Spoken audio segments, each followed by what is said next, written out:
ప్రియమైనటువంటి వారులారా, ప్రభువైన యేసుక్రీస్తు నామం పేరట మీ అందరికీ నా హృదయపూర్వకమైన శుభములు తెలియజేయుచున్నాను. యెషయా గ్రంథం 51వ అధ్యాయం 7వ వచనం మనం చూసినట్లయితే, మనుషులు పెట్టి నిందకు భయపడకుడి, వారి దూషణ మాటలకు దిగులు పడకుడి దేవుని వాక్యం సెలవిస్తుందండి.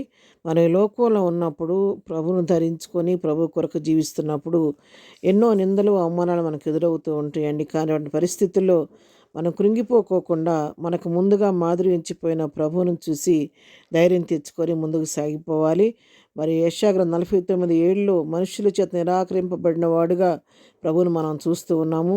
మరి ఆయన అంటాడు కదా, కొట్టువారికి నా వీపును అప్పగించాను, వెంట్రుకలు పెరికివేయ వారికి నా చెంపలను అప్పగించానని, ఉమ్మివేయ వారికి అవమానపరచు వారికి నా ముఖం నేను దాచుకోలేదని ప్రభువు చెప్తున్నాడు. మన ప్రభువునే అంతగా వారు హింసించి దూషించి అవమానపరిచినప్పుడు మనల్ని అవమానపరచడం నిందించడం ఒక లెక్క కాదండి. కానీ అటువంటి పరిస్థితి మనకు ఎదురైనప్పుడు కృంగిపోకుండా ప్రభువును బట్టి ధైర్యం తెచ్చుకొని ముందుకు సాగిపోవాలి. ఎందుకంటే లోకంలో ఉన్నవారిని అయితే వారు స్నేహం చేస్తారు, కానీ మన లోకం నుంచి వేరైపోయి రక్షణ పొందాం కాబట్టి లోకం మనల్ని యాక్సెప్ట్ చేయదు, కాబట్టి మనల్ని దూషిస్తూ ఉంటారు. అటువంటి పరిస్థితుల్లో ప్రభువే మనల్ని ఓదార్చేవాడు. అందుకే యెషయా గ్రంథం 51:12 చెప్తున్నాడు, నేనే మిమ్మల్ని ఓదార్చేవాడిని, చనిపోయే నరునికి తృణమాతృ నరునికి ఎందుకు మీరు భయపడతారని చెప్పి దేవుని వాక్యం సెలవిస్తుంది. కాబట్టి మన ఓదార్చే ప్రభువు మనతో ఉన్నాడు.